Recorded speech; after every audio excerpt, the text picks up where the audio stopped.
안녕하십니까. 마켓 시그널 시작합니다. 이주혜입니다. 조민재입니다. 네, 많이 우려했던 투자자분들 그래도 조금은 안심을 하는 그런 시장이 아니었나 싶습니다. 바로 민간 고용지표와 또 제조업 지수가 나타나면서 이 고용지표 호조에 뉴욕 증시는 다시금 그동안의 낙폭을 만회하는 모습이었습니다. 또한 이 장 마감 이후에는 퀄컴과 ARM 그리고 맥도날드 등 여러 가지 이 기업들의 실적이 발표될 예정입니다. 네, 이어서 다시 한번 이 보험성 인하에 대한 그런 기대감이 커지면서 뉴욕 증시 3대 지수 다시 한번 상승 추세로 돌아오는 모습을 보였는데요.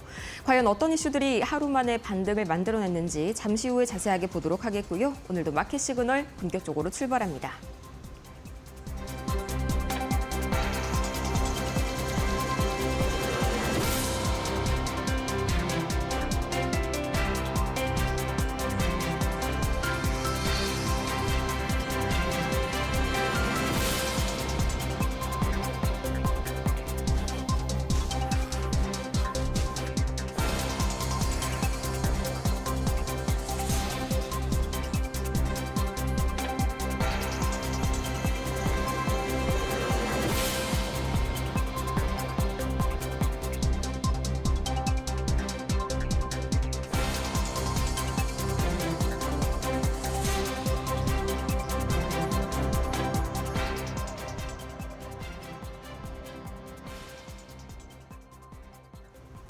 고용지표와 경기지표, 특히나 서비스업을 중심으로 한 이 경기지표의 호조세에 또 반도체에 대한 투심도 다시 한번 돌아오게 되면서 현재 뉴욕 증시 3대 지수 하루 만에 반등세를 만들어주고 있습니다. 가장 먼저 다우지수는 0.63% 계속해서 견조한 반등 흐름 보여주고 있고요. 이어서 나스닥 체크해 보도록 하겠습니다. 이 어제 2% 가까운 이 하락세를 보여줬었던 나스닥 지수 오늘은 0.93%, 1%에 가깝게 다시 한번 회복세 보여주고 있고요. 이 S&P 500 지수 보도록 하겠습니다. 지금 이 시각 0.51%, 강보합권에서 현재 살짝 상승폭을 줄이긴 했지만요. 여전히 견조한 반등 흐름 이어나가고 있습니다. 이렇게 이 3대 지수가 다시 한번 올라설 수 있었던 이유, 이 히트맵 통해서 자금 흐름 가장 먼저 살펴보도록 할 텐데요. 우선은 현재 이슈를 보도록 하겠습니다. 이 10월 민간 고용, 그러니까 ADP 민간 고용이요. 상당히 예상치보다 좋게 나왔습니다. 이 현재 미국의 연방정부 셧다운이 사상 최고치 기록을 깬 그런 상황이죠. 이런 상황에서 노동통계국의 데이터가 나오지 않으니까 시장이 가장 먼저 ADP 측의 민간 고용 데이터에 주목을 하고 있는데 이게 사실 지난 2달간은 상당히 충격적으로 마이너스를 기록할 정도로 감소세를 보여왔습니다. 하지만 이번에는 플러스로 돌아섰고요. 거기에다가 동시에 예상치를 약 2만 명 가까이 상회하면서 그동안 시장을 짓눌렀던 고용 우려에 대한 기대감이 다소 완화됐습니다. 아니 그런데 이 고용 우려감이 완화가 된다면 금리 인하 기대감이 크게 꺾이는 것 아니냐 이렇게 의문점을 띄우실 수가 있겠는데요. 이 사실상 오늘 또 다른 지표가 하나가 더 나왔습니다. 바로 미국의 ISM 서비스업 이 PMI 그러니까 구매 관리자 지수가 나왔는데 이것도 전체적인 지표는 잘 나왔지만 고용 부분이 약간의 둔화세를 보이게 되면서 다시 한번 이번에 고용 호조세가 단순히 이 사후 대처성이 아니라 이 보험성으로 선제적 인하로서 긍정적으로 해석될 수 있다라는 기대감에 시장을 끌어올린 그런 동인이 됐고요. 또 추가적으로 미국의 신용카드 연체율이 3분기 들어서 증가한 것으로 나타나게 되면서 금리 이 동결에 대한 그런 우려감은 그렇게까지 커지지는 않은 상황입니다. 지금 이 시각 기준으로 약 35% 정도의 동결 가능성 페드 워치2이 나타내고 있고요. 이어서 미국과 중국도 에이펙 이후에 계속해서 이 화해 무드를 이어나가고 있습니다. 밤사이에는 중국 측이 오는 11월 10일부터 이 미국산 농산물에 대해서 보복관세를 철폐하고 또 수출 통제 기업을 31곳에서 15곳으로 대폭 축소하겠다라고 밝혔는데요.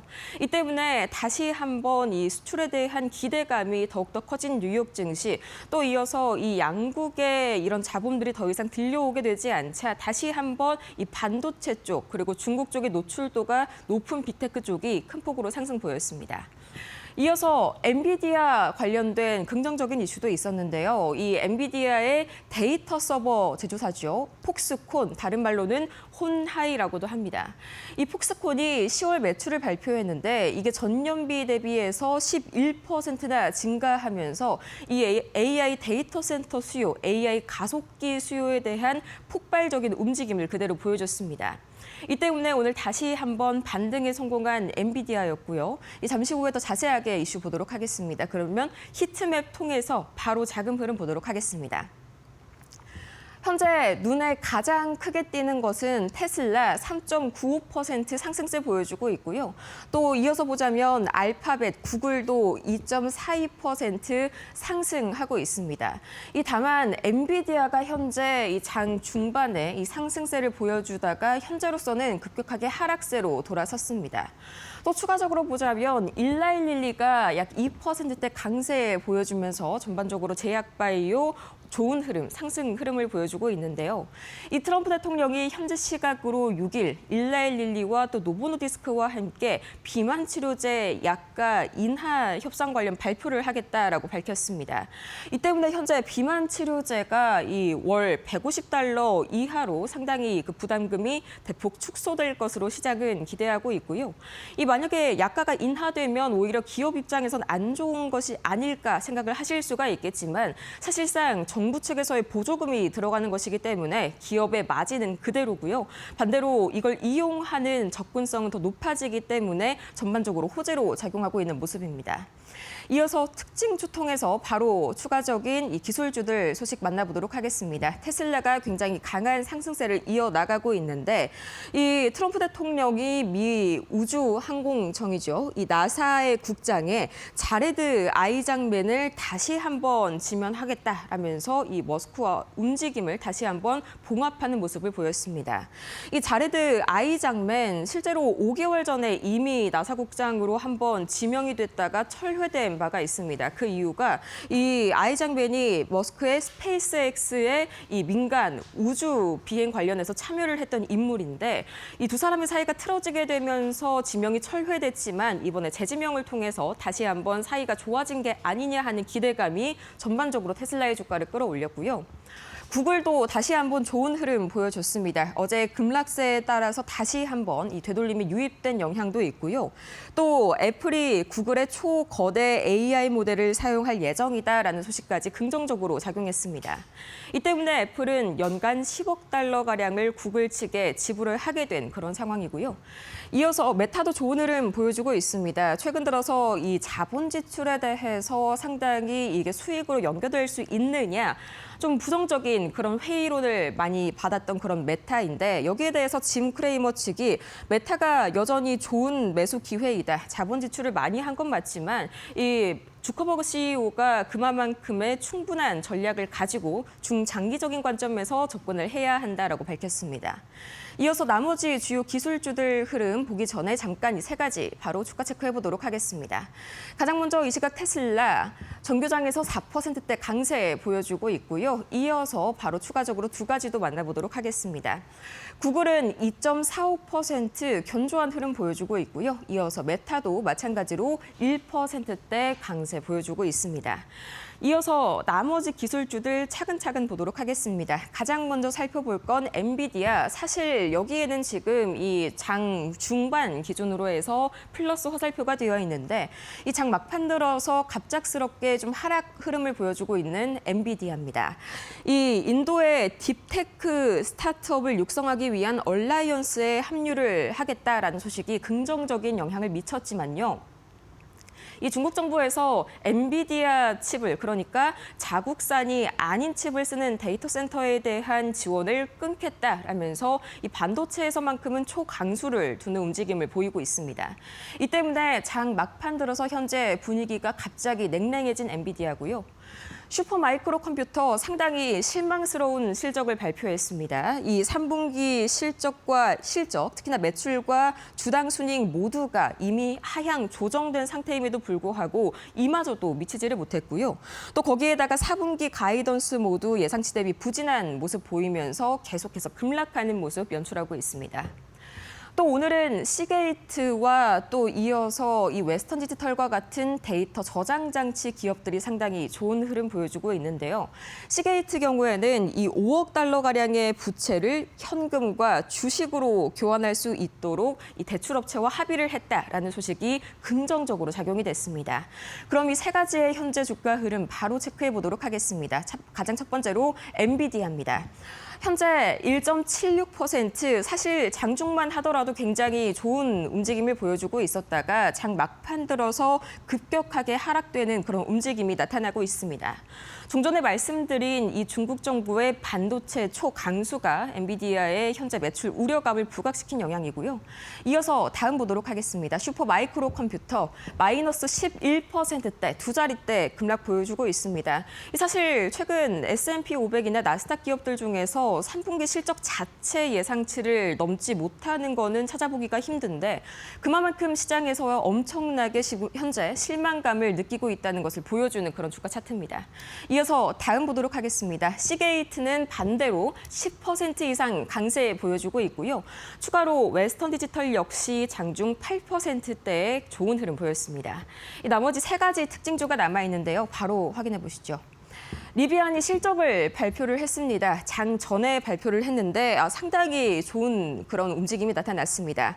3분기의 매출과 주당 순이익이 모두 예상치를 큰 폭으로 웃돌았고요. 또 연간 가이던스 역시 올해 기준으로 상향 조정되는 움직임을 보이면서 마찬가지로 두 자릿대의 상승세 시현하고 있습니다.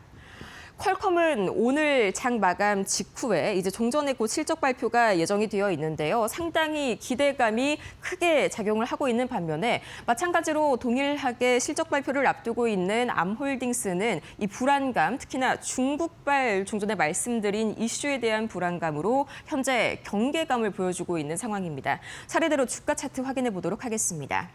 이 3분기 호실적과 연간 가이던스 상향을 발표했던 이 리비안 무려 23%나 급등 보여주고 있습니다. 사실 오늘 테슬라가 이렇게 강한 움직임을 보이는 건 역시 이 관세에 대한 우려감을 뚫고 리비안이 상당히 긍정적인 이런 움직임을 보여줬기 때문인데요.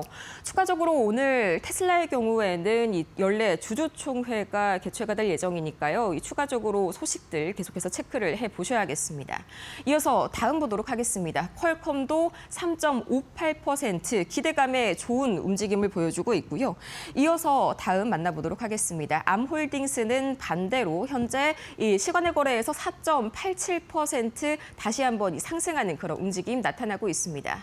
이렇게 해서 세 가지 특징주 이슈 살펴봤고요. 이제 나머지 매크로 지표들 하나하나 뜯어보도록 하겠습니다.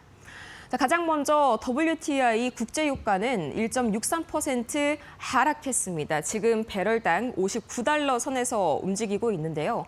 이어서 이 국제유가와 관련해서 또 이슈들이 하나가 또 새로 있었습니다. 계속해서 국제유가에 대한 등락세가 거듭되고 있는 가운데 이 WTI 다시 한번 미국 에너지부 쪽에서 발간한 이 원유 재고가 생각보다 크게 많이 남은 것으로 발표가 됐습니다. 거의 예상치를 700만 배럴 가까이 크게 상회를 한 건데 이 때문에 현재 이 공급이 확대될 것이라는 기대감에 국제유가는 안정세 보이고 있고요. 달러 인덱스가 이제 100선을 넘어갔습니다. 그런데 이 와중에 원달러 환율은 여전히 이 1,440원 선, 강달러 기조가 여전히 유지가 됨에 따라서 40원 선에서 크게 벗어나지 못하고 있는 원달러 환율이고요. 이어서 비트코인 보도록 하겠습니다. 3.48% 갑작스럽게 상승세 보여주고 있는데 이 트럼프 대통령이 이 밤사이에 연설에서 한 발언이 눈길을 끌었습니다. 이 미국을 비트코인과 암호화폐의 중심지로 만들 것이다라는 것이 다시 한번 이 기대감을 끌어올려주고 있고요. 워낙 급락세가 강했다 보니 되돌림이 어느 정도 유입되는 측면도 있습니다. 이어서 금 가격은 0.96% 소폭 상승했습니다. 하지만 여전히 이 온스당 4,000달러 선에서 계속해서 움직이고 있는 금 가격이고요. 미국채 10년물과 2년물은 다시 한번 강세 흐름 보이고 있습니다. 이 밤사이에 고용지표와 그리고 서비스업 관련 지표가 워낙 좋게 나왔다 보니까 안전자산에 대한 선호 심리가 다시 한번 수그러든 것이 국채금리 상승을 유발하고 있습니다. 이렇게 해서 이 6가지 가지 매크로 지표 이슈들 다 만나봤고요. 추가적으로 뉴욕 증시에서의 현장 분위기는 어떨지 바로 연결해 보도록 하겠습니다. 이 김상윤 이데일리 뉴욕 특파원 만나보도록 하겠습니다. 안녕하세요. 네, 이데일리 김상윤 뉴욕 특파원입니다. 네, 밤사이에 뉴욕 증시가 역시나 하루 만에 다시 반등에 성공을 했습니다. 이 현장에서는 어제 급락세가 사실상 특별한 이유가 있어서가 아니라 잠깐 쉬어갈 만한 빌미를 찾았다. 이 정도로 보고 있는데 이런 상승 추세 계속해서 이어갈 수 있을까요? 네, 일단 뉴욕 증시가 성공했습니다. 전날 말씀대로 급락에 따른 저가 매수세가 들어왔고 이런 상승세가 계속 이어지는 분위기가 이어지고 있습니다. 특히 이날 그 대법원 심리에서 트럼프 대통령의 상호관세에 대한 심리가 이루어졌습니다. 이번 대법원 법적 기반 자체에 대한 의문을 제기했다는 점에서 투자자들을 어느 정도 안도시켰다는 평가가 나옵니다. 트럼프 대통령은 국제비법 즉 IPA를 근거로 대부분의 수입 50% 관세를 부과해 왔는데요. 문제는 이 법이 대통령에게 수익 규제 관세 부과를 명시하고 있지는 않다는 점. 오늘 심리에서 보수 진보 대법권 가릴 것 없이 관세는 결국 세금이고 세금은 원칙적으로 의회 권한이라는 점이 반복적으로 지적됐습니다. 특히 로버츠 대법원장이 이 부분을 강조했고 트럼프 대통령이 임명한 대법관도 정부 측 논리의 회의적인 질문. 즉 이번 사안은 단순한 관세 조치가 아니라 대통령의 긴급 권한이 어디까지 허용되는가 그리고 입법권과 행정권의 경계가 어디인가를 가르는 문제. 이번 이미 부과된 관세의 일부 환급 요구도 제기될 수 있고 향후 무역 단체가 다시 조정될 가능성도 있습니다. 대법원이 신속 심리서 수준의 결론이 나올 가능성도 거론되고 있는 상황. 정리하면 관세가 대통령의 재량인지 의회의 권한인지라는 헌법적 문제에 대해 대법원이 본격적으로 제동을 걸기 시작했고 그로 인해 관세 정책의 방향성이 어느 정도 흔들릴 수 있는 국면이 들어섰다 이렇게 보시면 될 것 같습니다. 네, 계속해서 이 트럼프 대통령의 상호 관세에 대해서 다시 한번 이 대법원 쪽에서 이제 제동을 걸고 있는 그런 상황인데 사실상 이제 관세가 완전히 철폐가 된다고 한들 이게 시장에 과연 긍정적인 영향을 미칠지 의문입니다. 만약에 이게 진행이 되지 않는다면 트럼프 대통령이 그간 실시했었던 OBBBA 이런 정책들이 전부 다 마비되는 것 아닐까요? 네, 그렇습니다. 시장은 이번 상황을 여러 방향으로 해석하고 있습니다. 핵심은 결과가 어떻게 나오든 파급 효과가 광범위할 수 있다는 점인데요. 우선 대법원 심리 직후에는 오히려 증시가 소폭 반등했습니다. 대법관들이 관세의 합법성에 회의적인 입장을 보였다는 점이 시장에서는 관세 부담이 줄어들 수 있다는 기대감으로 일부 작용한 것입니다. 관세가 완화되면 기업 비용과 소비자 물가 압력 모두 낮아질 수 있기 때문이죠. 하지만 동시에 불확실성은 커진 상태입니다. 이번 판결 결과에 따라 시나리오는 크게 세 가지로 나뉘는데요. 관세 전면 또는 부분 무효 시 일부 업종에는 호재입니다. 수입 소비재, 중소기업, 건설, 기술업종 등은 비용 부담이 줄고 수급이 개선될 수 있습니다. 다만 환급 요구가 1,000억 달러 규모까지 제기될 수 있다는 전망도 있어 향후 재정 부담, 국채금리 상승 가능성이 거론됩니다. 두 번째는 관세 유지 시나리오입니다. 트럼프 대통령의 무력 카드가 계속 유효해지는 만큼 미국의 철강, 알루미늄 등 보호사업은 수혜, 반면 수입 비중이 큰 제조, 소매, 유통업종 부담이 이어질 수 있습니다. 마지막으로는 특정 국가나 특정 품목에 한해 관세를 유지하는 방안입니다. 시장에서는 이 가능성이 가장 높다고 보고 있는데요. 또 하나 중요한 점은 지금은 AI 관련주 고평가 논란과 금리 인하 기대가 공존하는 민감한 시기라는 점입니다. 관세 이슈가 길어지면 정책 불확실성이 다시 자산 가격 변동성을 이을 수 있다는 우려가 나오고 있습니다. 따라서 지금은 시장은 환호도 아니고 공포도 아닌 명확한 결론이 나오기 전까지 숨고르기 모드라고 보시면 될 것 같습니다. 네, 이런 분위기 속에서 오늘 나왔었던 이 매크로 지표들은 상당히 또 좋은 움직임들이 나타났었죠. 우선은 서비스업 지표도 굉장히 좋았고요. 또 고용 지표가 ADP 민간 고용이긴 하지만 상당히 예상치를 뛰어넘었습니다. 그런데 이게 또 고용 같은 경우에는 너무 잘 나오더라도 좀 금리 인하 기대감을 꺾을 수 있지 않나 하는 그런 걱정이 저는 들었는데 시장에서는 일단은 긍정적으로 해석하는 그런 분위기인 것 같네요. 네, 그렇습니다. 우선 민간 고용부터 보면요. ADP 자료에서 10월 민간 부분 고용이 42,000명 증가로 돌아섰습니다. 두 달 연속 감소 흐름이 멈추고 노동시장이 다시 균형을 찾아가는 단계로 보입니다. 다만 올해 초와 비교하면 채용 속도는 완만하고 기업들이 인력 운용을 점점 더 효율적으로 가져가고 있다는 해석이 나옵니다. 특히 대기업 쪽에서 고용이 늘고 소규모 영세 사업체에서는 고용 감소가 이어진 점은 경기 둔화의 부담이 경제 전반보다 취약한 계층보다부터 영향을 받고 있다는 것을 보여줍니다. 서비스업 지표도 확장 국면이 또렷합니다. 10월 ISM 서비스업 지수가 52.4, 신규 주문이 56.2까지 뛰면서 수요 측에서 힘이 살아난 모습입니다. 비즈니스 활동도 개선되고 있고요. 다만 여기에는 물가 압력이란 단서가 붙습니다. 같은 조사에서 지불 가격 지수가 70으로 급등했는데 기업들이 수익 관세를 가격 인상의 요인으로 지목하고 있다는 점이 중요합니다. 즉 경기는 튼튼한데 비용 압력이 여전히 높은 상태, 이 두 가지가 동시에 나타나고 있는 국면입니다. 이런 흐름은 앞으로 연준의 12월 금리 결정에도 직접 영향을 줄 수 있는데요. 만약 고용 둔화 흐름이 다시 뚜렷해지면 추가 인하 가능성이 커질 수도 있고 반대로 서비스 수요와 물가 압력이 유지된다면 연준이 속도를 늦출 수 있다는 평가가 나옵니다. 네, 계속해서 물가보다는 좀 고용이 더 문제다라는 상황이 사실 전월까지는 계속해서 유지가 됐었지만 11월 들어서는 그 무게추가 다시 한번 좀 물가 쪽으로 기울어지고 있는 그런 모습들도 포착이 됩니다. 이렇게 해서 오늘 김상윤 이데일리 뉴욕 특파원과 함께 자세하게 현장 분위기 살펴봤습니다. 좋은 말씀 고맙습니다. 네, 감사합니다. 지금까지 밤사이 뉴욕 증시 마감 상황 살펴봤습니다.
월가의 트렌드를 한눈에 캐치하는 뭘까? 톡. 네, 자 오늘 이제 출발을 해볼 텐데요.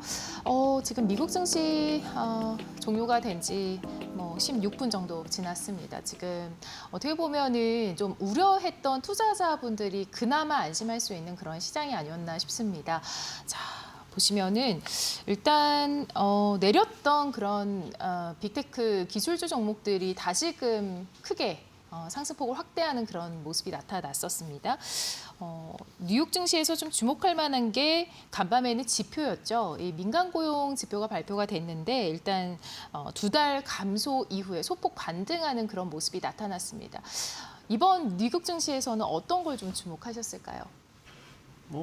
근데 사실 문제가 하나도 보이지가 않아요. 그렇죠. 지금 실적 예상치 보세요. 실적 예상치 전부 상회 나오죠. 지금 빅테크들 실적 예상치 다 상회 나왔는데 떨어진 거잖아요. 그리고 어저께는 예를 들어서 암젠 같은 거 있잖아요. 미국 최고의 바이오 기업.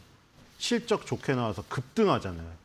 그러니까 지금 매그니피센트 세븐뿐만 아니라 맥도날드도 마찬가지고 각 업종에 있는 대표주들이 실적이 전부 예상치 상회가 나오면서 자신감을 불러일으키고 있단 말이죠. 다만 매그니피센트 세븐은 기술적 이격 때문에 빠지는 거지. 지금 아무 문제가 없잖아요. 지표도 다 좋게 나와요. 그럼 지표가 좋게 나와서 금리 인하 기대감이 없어서 빠지나요? 그런 거 가지고 그런 거를 태클을 걸어가지고 빠진다면 정말 그쵸? 그냥 핑계를 대는 거죠. 하도 올라갈 것밖에 없으니까 그 뭐 예. 금리 인하를 못 한다는 핑계로 참 뭐라 그럴까요? 볼품 없다 싶습니다. 그런 얘기들은 정말 볼품이 없죠. 할 말이 없으니까 이제 뭐 금리 인하를 못 한다는 핑계로 금리 인하를 못 해도 상관없죠. 왜냐하면 금리를 인하한다는 건 경제가 어렵다는 증거거든요. 오히려 금리를 인상하는 게 그 경제에 대한 자신감입니다. 그러니까 금리를 인하를 못 해가지고 자신감 저기 뭐 떨어진다 그 인하 기대감이 없어져서 그거는 좀 웃기는 얘기고요. 그리고 지금 뭐 매그니피센트 세븐도 다 반등했고 지금 나스닥이랑 필라델피아 반도체 지수 위주로 올랐습니다. 자, 뭐 이거 엔비디아니 뭐 애플이나 마이크로소프트 이건 조정 받아야 됩니다. 지금 이격 조정을 하지 않으면은 너무 지금 위치 에너지가 높기 때문에 불안정성이 커요. 그러니까 중간중간에 누르면서 가야죠. 그러니까 중간에서 누르면서 안 가다가 붕 뜨면은 땅에서 멀리 뜨면은 불안할 수밖에 없는 거예요. 그러니까 조정을 받을 수밖에 없는 것이고 그런 건 너무 당연하다는 지금 생각을 하고 있습니다. 그 당연한 것을 매일매일 이제 하락의 이유를 찾아야 되다 보니까 온갖 이제 뭐 마이클 버리가 얘기하면 마이클 버리 갖다 붙이고 뭐 테슬라의 앨런 머스크의 뭐 위기를 뭐 불러 일으키고 맨날 그러고 있지만 기업은 하루하루 계속해서 일을 하고 있고 아무 변동이 없고 평온한 상태다. 이렇게 보시면 될 것 같습니다. 네, 심지어 이제 고용까지 잘 나왔는데요. 관련해서 좀 내용을 살펴보도록 하겠습니다. 미국 민간 기업의 10월 고용이 4만 2천 명 증가하면서 노동시장이 소폭 안정조짐을 보였습니다. 민간 고용기관 ADP에 따르면 이는 전월 감소에서 반등한 수치로 시장 예상치였던 3만 명 증가도 웃돌았습니다. ADP는 올해 초 대비 채용 속도가 완만해졌고 임금 상승률도 1년 넘게 정체되어 있다고 설명했습니다. 다만 최근 아마존과 스타벅스, 타겟 등 대기업 감원 소식이 이어지며 고용시장 불확실성은 완전히 해소되지 않은 상황입니다. 연준은 최근 두 차례 연속 금리 인하를 단행했지만 추가 인하 여부는 고용 둔화 흐름 지속 여부가 관건인 것으로 꼽힙니다. 업종별로는 무역과 운송, 유틸리티, 교육과 보건에서 증가했고요. 기업 서비스, 레저, 접객업에서는 감소가 나타났습니다. 한편 미국 서비스업 경기가 10월에 8개월 만에 가장 빠른 속도로 확장한 것으로 나타났는데요. 신규 주문이 늘면서 수요가 반등한 가운데 고용 감소세는 완화된 모습이었습니다.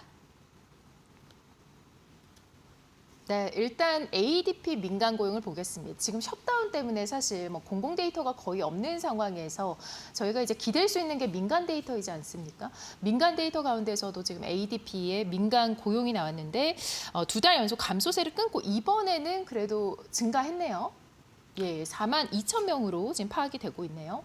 그러니까 지금 10월 달 미국 노동부에서 발표되는 거는 발표 못 하겠다고 했잖아요. 지금 공무원들이 복귀해도 시간이 없다고 말을 했습니다. 트럼프가. 그리고 미국 민간 부분 ADP에서 발표되는 거는 이거는 조사할 필요가 없는 겁니다. 왜냐하면 ADP에서 자동으로 빅데이터가 취합되기 때문에 미국 근로자의 연봉의 이 절반가량의 데이터가 여기 있습니다. 그래서 그게 자동적으로 계산되는 거예요.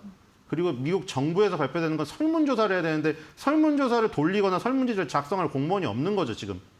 그거랑 차이가 뭐냐면 ADP는 비농업 취업자 수라고 해서 민간 쪽만 나오죠.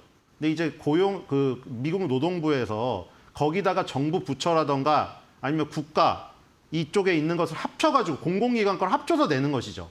근데 이제 어차피 공공기관은 지금 다 셧다운으로 다 일을 안 하고 있기 때문에 그쪽은 좋지 않게 나오겠죠. 공정 쪽이 안 좋으니까. 근데 지금 민간 쪽이 좋다는 건 여기 나왔고 저번에 그것도 나왔잖아요. 이제 정부에서 발표를 안 한다고 하니 우리나라로 따지면 뭐 사람인 알바 청원, 뭐 알바, 뭐 뱅크 그런 데 걸 싹 다 긁어오거나 아니면 자기네가 지금 조사하고 있던 플로우대로 예상한 것들을 발표했잖아요. 근데 미국은 소기업이 절반을 차지하고 있는데 네. 소기업에 지금 이 취업 구인 활동은 굉장히 좋을 것이다. 이렇게 예상을 했다고 하잖아요. 그리고 레스토랑이라든가 접객원 쪽이 굉장히 늘어나고 있다. 주식시장이 상당히 좋기 때문에 사람들이 외식을 즐기고 뭐 이런 상황들이 펼쳐지고 있다고 예상을 했잖아요, 지금. 예. 그러니까 지금 이렇게 되면 고용이 지금 굉장히 뜨거운 상황이죠. 그럼 이제 굳이 그러면 또 이렇게 돼서 시장이 하락을 하면 아까 말한 대로 굉장히 좀 볼품없이 그러면 이래 고용이 너무 좋아가지고 파월이 금리 인하를 할 명분이 없어져서 떨어졌다. 뭐 이렇게 또 해석을 해버린다면 굉장히 볼품없는 해석이 또 돼버리는 거죠. 근데 어쨌든 고용시장이 뜨겁습니다. 그러니까 고용 시장이 뜨거워서 금리 인하 가능성이 없어져서 떨어지는 거가 좋으냐? 아니면 고용 시장이 나빠가지고 금리 인하를 해서 경기를 살리려고 해서 금리 인하 기대감 때문에 오르는 게 좋은 것이냐? 뭐가 좋은 것이겠어요? 저는 이 고용이 좋은 게 경제가 좋기 때문에 좋다고 생각이 됩니다. 금리 인하 기대감이 없어져도요. 아까 말했듯이 고용이 나쁘면 금리 인하 기대감이 오르는 거예요. 그럼 무슨 얘기겠어요? 고용이 나쁜 건 경제가 나쁜 어떤 하나의 요소잖아요. 경제가 나빠서 금리를 인하하는 건 안 좋은 건데 경제가 나빠서 금리를 인하하는데 그 금리 인하 기대감 때문에 주가가 오른다? 그건 단기적인 것이죠. 금리는 오르면서 주가와 동행을 하면서 계속해서 물가도 오르면서 같이 가는 게 정상적인 상황이에요. 물가가 소비자에 대한 가격만 얘기하는 게 아니라 임금도 포함되어 있기 때문이죠. 계속해서 물가가 단계적으로 계단식으로 오르다 보면 임금 상승률이 물가 상승률을 앞지르게 되면 물가가 예를 들어 관세로 인한 여파가 지금 없다고 나오긴 했지만 관세로 인한 가격의 전가가 있더라도 임금 상승률이 그걸 눌러버리기 때문에 아까 말한 대로 레스토랑의 가격이 올라가더라도 그리고 팁에 대한 면세가 있어서 팁을 더 주더라도 사람들이 가서 레스토랑에서 사 먹습니다. 그럼 아까 접객원들의 고용률은 올라가고 레스토랑의 실적은 좋아지겠죠. 그러니까 금리 인하 기대감은 없어지고요. 근데 우리가 지금 계속 말하는 거는 그런 고용 지표가 나쁘게 나와서 금리 인하 기대감이 올라가지고 오르려면 좋겠다. 이런 얘기를 하고 있는데 그거는 안 좋은 쪽에 속하는 얘기예요. 그러니까 지금 오히려 고용 지표가 굉장히 좋게 나오고 물가가 안정되고 이런 게 보이면 금리 인하 기대감이 없어지더라도 경제가 좋아지는 거니까 좋은 거예요. 단기적으로 주가가 조정이 있더라도. 그러니까 지금은 좋은 거죠. 그리고 지금 우리가 말하는 요 미국 민간 고용인 ADP에서 발표되는 게 대표적이고 원래 보통 목요일날 얘가 발표를 하고 금요일날 미국 노동부에서 정부 쪽과 합쳐서 이제 발표를 하잖아요. 그래서 양쪽에서 우리가 요 민간 쪽 고용 지표랑 실업률 그리고 정부에서 나오는 고용 지표랑 실업률 종합해서 이제 판단하는 건데 네. 금요일날 발표되는 이 정부께 쏙 빠져버린 상태죠. 지금. 그러니까 어쨌든 간에 우리는 어쨌든 민간이 지금 더 중요하기 때문에 어차피 정부 거는 줄었을 거라고 예상이 되니까 민간 쪽이 뜨겁다는 지금 이 반증이 나오고 있고 그 아까 전에 말했던 그 뭐 골드만삭스니 JP 모건 이런 데서도 이 추정치를 발표를 할 때 좋을 것이라고 지금 예상을 하고 있잖아요. 여기서 이제 물가만 안정되면 이제 두 마리 토끼가 다 잡힌 상황이 지금 되는 것이죠. 네. 관세로 인한 물가 인플레이션은 없고 오히려 고용 시장은 살아나고 있는 뭐 이런 상황이죠. 근데 이런 것들 있죠. 물가라던가 고용 지표 같이 숫자로 찍히는 실제 팩트치. 네. 요게 하드 데이터입니다. 그리고 이제 우리가 조금 뒤에 어제 나왔던 심리적인 지수. 요게 소프트 데이터예요. 이게 만약에 두 개가 같이 같은 방향으로 가면은 경제가 굉장히 강한 것이죠. 네. 지금 그러니까 소비자들의 심리는 예. 수치로 나오지만 진짜는 아니에요. 사람들의 마음이 엄청 틀릴 수가 있기 때문에. 왜냐하면 제가 저번에 얘기를 했듯이 미시간대 소비자 심리지수 있잖아요. 네. 미시간대에서 500가구에 전화를 돌려요. 근데 거기에 민주당 지지 성향, 중도 성향, 공화당 지지 성향을 나눠 가지고 나중에 데이터를 내거든요. 근데 거기는 정말 판이하게 다르게 나옵니다. 향후 기대 지수에 대해서 민주당 지지자들은 엄청나게 악화되는 것으로 보고 있고요. 공화당 지지자들은 엄청나게 좋아질 것으로 예상하고 있어요. 그게 무슨 뜻이죠? 이 소프트 데이터 심리 지수라는 거는 변동이 그만큼 심하다는 거예요. 그러니까 우리가 뭘 봐야 되냐면 아까 말한 하드 데이터를 같이 봐야죠. 하드 데이터를. 하드 데이터가 좋게 찍히면 아까 전에 말한 대로 그 정치적인 성향에 따라서 엄청나게 소프트웨어가 갈린다고 하더라도 요게 더 먼저인 것이죠. 하드 지표가 좋아지고 있다면 아무리 정치 성향에 따라서 내가 민주당 지지 성향이어서 굉장히 트럼프에 대해서 반대를 하기 때문에 안 좋게 계속 찍더라도 자기의 삶이 나아지고 가족의 어떤 상황이 나아지고 디즈니랜드를 마음껏 놀러 갈 수 있게 된다. 그러면 아무래도 설문조사에서 그 마음이 결국 녹아들어서 전체 장기적으로 변할 수밖에 없어요. 그렇기 때문에 하드 데이터를 항상 같이 봐야 되고 항상 제가 그 준비하는 차트에 보면 하드 데이터가 같이 표현이 된 차트로 나옵니다. 그게 왜냐하면 동시에 같이 그 변동성을 봐야지 의미가 있기 때문이에요. 네. 자, 민간 고용을 좀 살펴봤는데 이제 서비스업도 한번 보도록 하겠습니다. ISM 제조업 지수가 이틀 전에 발표가 됐는데 그게 바로 이제 소프트 데이터를 보는 거죠, 우리가 이제. 예, 지금 이제 간밤에는 서비스 경기가 발표가 됐습니다. 지금 뭐 10월에 8개월 만에 가장 빠른 속도로 확장이 됐다고 하네요. 지금 어떻게 보면 ADP 민간 고용이랑 결을 같이 가져가고 있는 모습인데요. 그러니까 계속 얘기드린 대로 예. ADP 민간 고용 지표 거기에 이제 비농업 취업자 수랑 실업률 나오고 그다음에 정부에서 발표되는 노동부에서 발표되는 게 또 있죠. 취업자 수, 그다음에 고용 지표, 고용률, 실업률 이런 것들, 임금 상승률 이런 것들. 이게 하드 데이터라고 말씀드렸죠. 그리고 지금 말씀드리는 게 S&P 글로벌에서 나오는 제조업, 서비스업 심리지수가 있고요. 스탠다드 앤 푸어스죠. 그다음에 ISM이라고 미국 공급관리자 협회에서 발표되는 제조업, 서비스업 심리지수가 있습니다. 네. 이건 다 설문을 돌린 사람의 마음이에요. 인간의 마음. 그렇게 지금 경기가 흘러가는 게 아니라 경기가 어떻게 될 것 같다는 사람의 마음을 설문조사한 거예요. 근데 ISM이라는 곳과 S&P라는 곳에서 제조업, 서비스업이 따로 나오니 네. 총 몇 개가 나옵니까? 총 4개가 나오겠죠. 제조업에 대한 게 각 2기관이 하나씩 나오고 서비스업에 대한 게 2기관이 하나씩 나오죠. 제조업이 하루에 같은 날 이 2개가 나오고요. 서비스업이 같은 날 2개가 나와요. 어제는 서비스업이 나오는 날이었죠. 스탠다드 앤 푸어스 글로벌하고 ISM하고 동일하게 상승했습니다. 근데 좀 더 좋았던 건 뭐냐? S&P 글로벌은 9월 달 거예요. 이게 10월 달에 9월 달께 발표가 되니까 9월 달께 54.2에서 54.8로 상승을 했고요. 네. 그런데 예상치는 하회했습니다. 그리고 ISM 거는 50에서 52.4로 상승했는데 예상치를 상회했습니다. 그러니까 같은 방향으로 갔다고 한 얘기는 뭐냐면요. 네. 50 초가면 향후 경기를 좋게 보는 사람이 많다는 뜻입니다.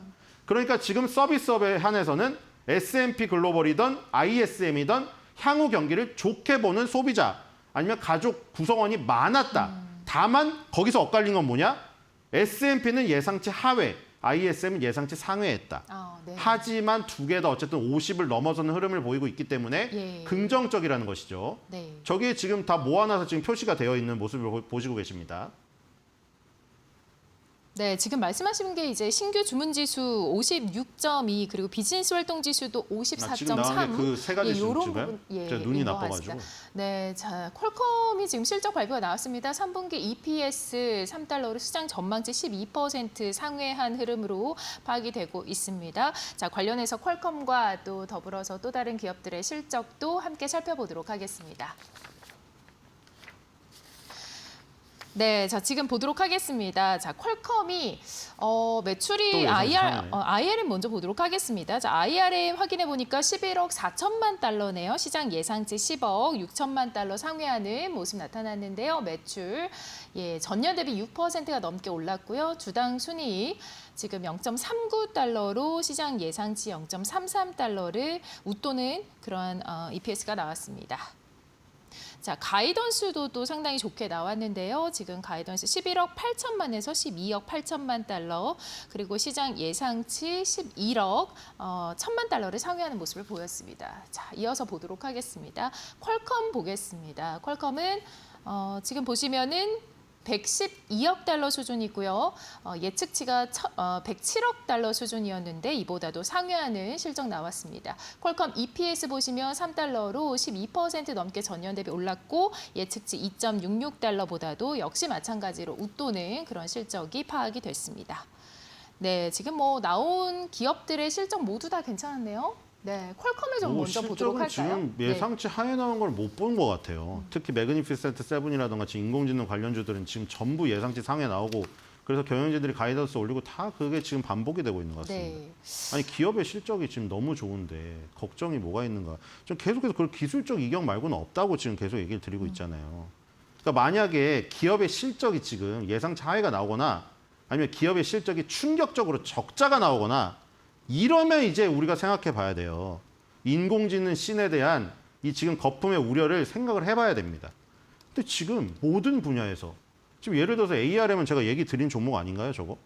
ARM은 엔비디아든 애플이든 뭐 지금 모든 칩을 만드는 제조 회사들이 TSMC의 제조를 맡기 위해서 설계도를 그리잖아요, 엔지니어들이. 그 설계 자산을 따오는 원초 회사예요, 영국의 ARM. 그러니까 저 회사가 설계 자산을 빌려주는 역할을 하기 때문에 어떻게 번호로 따지면 1번이란 말이죠. 근데 저 회사의 실적이 좋고 가이던스가 올랐다는 것은 저 회사의 설계 자산을 많이 빌려가고 있다는 뜻이죠. 칩 설계를 하기 위해서 거기에 있는 뭐 하드 바가지, 그러니까 예를 들어 아이스크림처럼 꽂혀 있는 거 베스킨라빈스 써리원 같은 거예요. 거기 가면은 저 ARM에 가면은 베스킨라빈스 써리원처럼 각가지 종류의 아이스크림 맛이 다 구비되어 있는 거예요. 거기서 골라가지고 거기서 설계도를 그렇게 그려서 가는 거예요.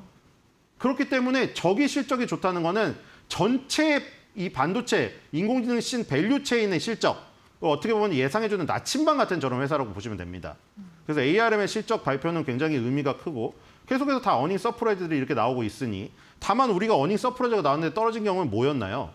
메타나 아마존의 경우에 혹시 저게 과잉 투자가 아니냐에 대한 우려였잖아요.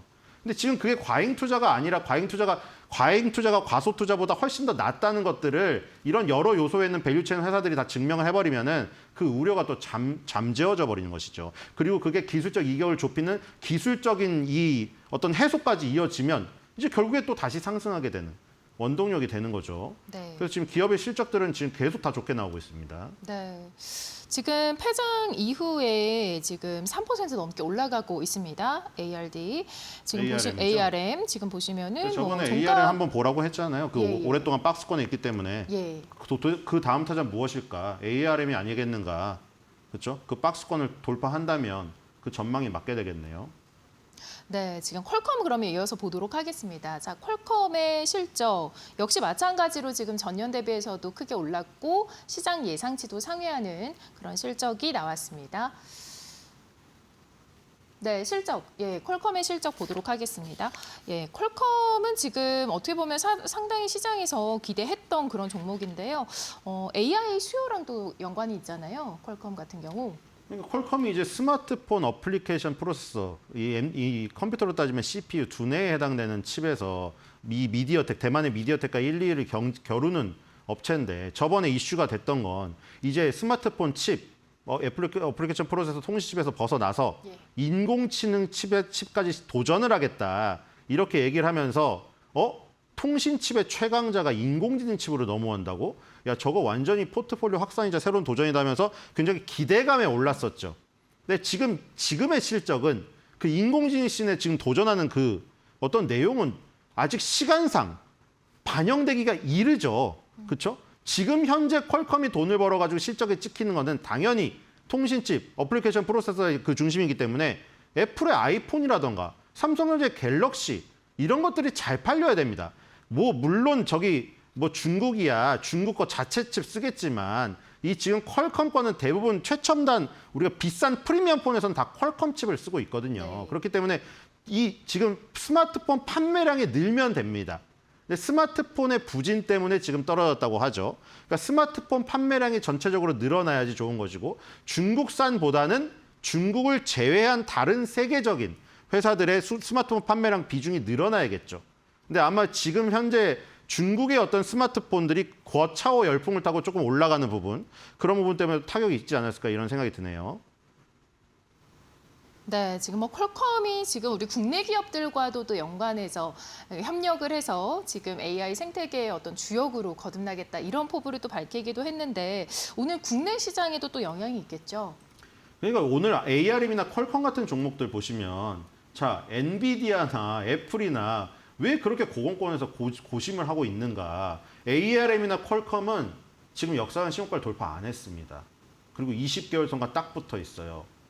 위치 에너지가 엄청나게 낮기 때문에 불안정성이 상당히 적죠. 자, 이런 종목들 또 가는 겁니다.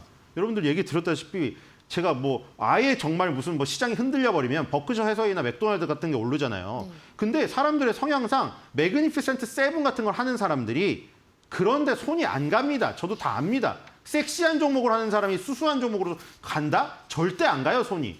그러면 이 안에서 도는 겁니다. 지금 예를 들어 퀄컴 ARM은 오르지도 않았거든요. 그럼 예를 들어 엔비디아가 그렇게 불안해요? 그럼 메타가 그렇게 불안해요? 그럼 거기서 이익 실현해서 ARM이나 퀄컴에 넣으면 되는 겁니다. 그럼 여기서 또 이런 후발주자들이 또 급등하겠죠. 그럼 그 사이에 우리가 지금 빠져나왔던 엔비디아니 메타니 이런 것들은 이격 조정을 통해서 또 안정된 자리에 오겠네요. 그렇죠? 그런 선순환을 거치면서 이 미국 주식시장은 계속 밀고 올라가는 겁니다. 그러니까 지금 아직도 종목은 많은 거예요. 오늘 실적 나온 두 종목이 ARM, 퀄컴의 실적을 보시고 차트를 찾아보세요. 차트를 보는 순간 딱 느낌이 오실 겁니다. 엔비디아 차트를 볼 때랑 이 차트를 볼 때랑 마음의 안정이 어디가 높은가. 기술적인 분석이 어려운 게 필요가 없어요. 그래서 딱 봤을 때 내가 마음이 어린아이랑 똑같아요. 어린아이가 보더라도 마음이 되게 안정적인 위치예요, 이거는. 그런 것들을 지금 가면 됩니다. 바로 네. AR은 퀄컴이고 실적도 지금 좋게 나왔잖아요. 뭐 퀄컴은 스마트폰 때문에 울다고 저렇게 표현이 됐지만 퀄컴은 아까 말한 대로 그 비전이 생겼어요. 인공지능 신에 대한 비전이. 그런 것들을 보고 지금 매수를 하시면 될 것 같네요. 네, 좋습니다. 자, 이어서 테슬라 소식 보도록 하겠습니다. 네, 독일에서 테슬라의 판매가 크게 감소한 것으로 나타났습니다. 이 독일 연방교통청에 따르면 테슬라는 올해 10월 독일에서 1,607대의 전기차를 판매했는데 이는 지난해 같은 기간보다 약 50% 감소한 수준입니다. 올해 들어 누적으로는 15,595대가 판매되어 작년 대비로 크게 줄었습니다. 반면 독일 전체 전기차 신규 등록은 올해 43만여 대로 전년 대비 약 40% 증가했습니다. 테슬라는 독일 브란덴부르크에 대형 공장을 보유하고 있음에도 불구하고 일론 머스크의 극우 반이민 성향 발언이 독일 소비자층, 특히 좌파 성향 소비자들 사이에서 브랜드 선호를 떨어뜨린 것으로 영향을 준 것으로 분석되고 있습니다. 또한 테슬라는 유럽과 중국 전기차 업체들이 3만 5천 유로 이하 저가형 모델을 내놓으며 가격 경쟁이 심화된 상황을 맞고 있습니다. 한편 독일 정부는 2026년부터 저소득층, 중산층을 대상으로 전기차 구매 보조금을 재도입할 예정이어서 향후 전기차 시장 수요가 다시 늘어날 가능성이 남아 있습니다.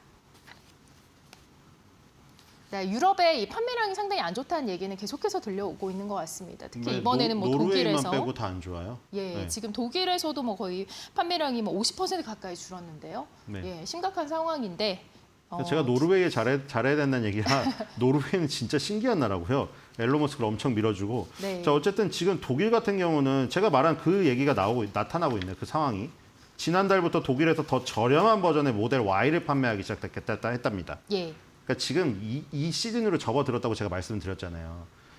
얼리 어답터는 그렇게 가격을 따지지 않지만 남한테 약간 자랑하고 싶거나 내가 먼저 그걸 탄다는 어떤 자부심으로 사는 사람들.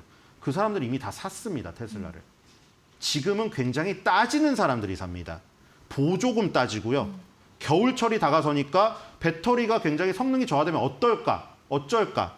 이런 사람들이 고민하면서 판단을 하기 때문에 정치적인 성향이니 무슨 뭐 지금 보조금의 문제, 테슬라 배터리의 어떤 문제 이런 것들을 다 고려해서 고심하면서 사는 이 와중에 당연히 가격을 낮출 수밖에 없는 상황이죠, 이제는.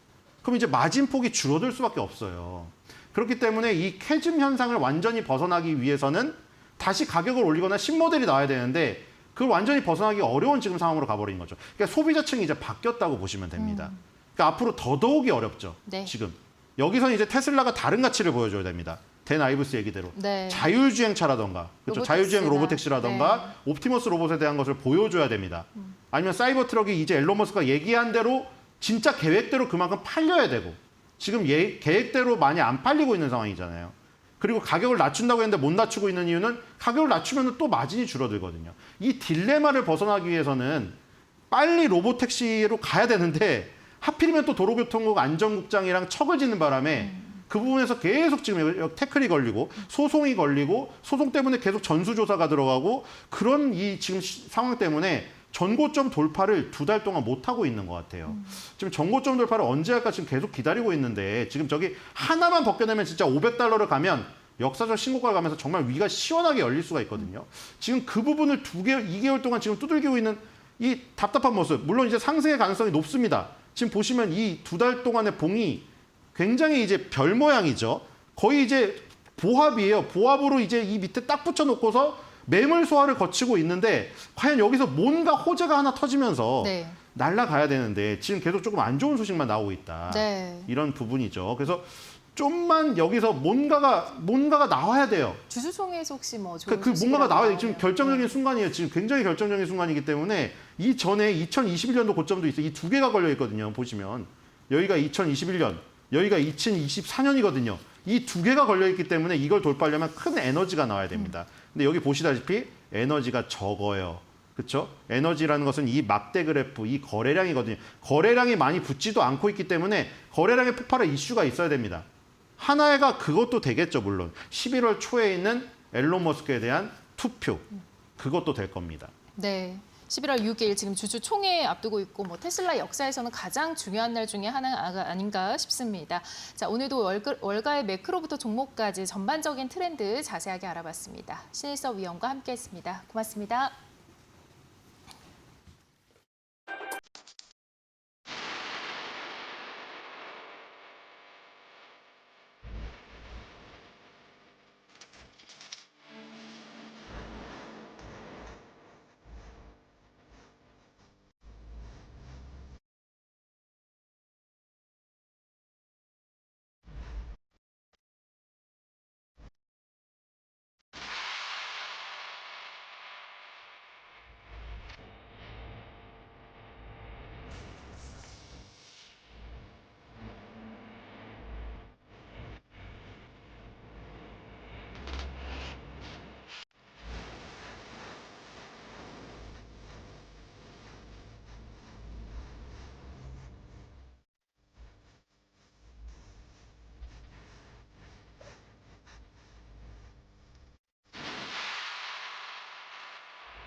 네, 국내 이슈와 기업들 외신의 시각에서 주목을 해보도록 하겠습니다.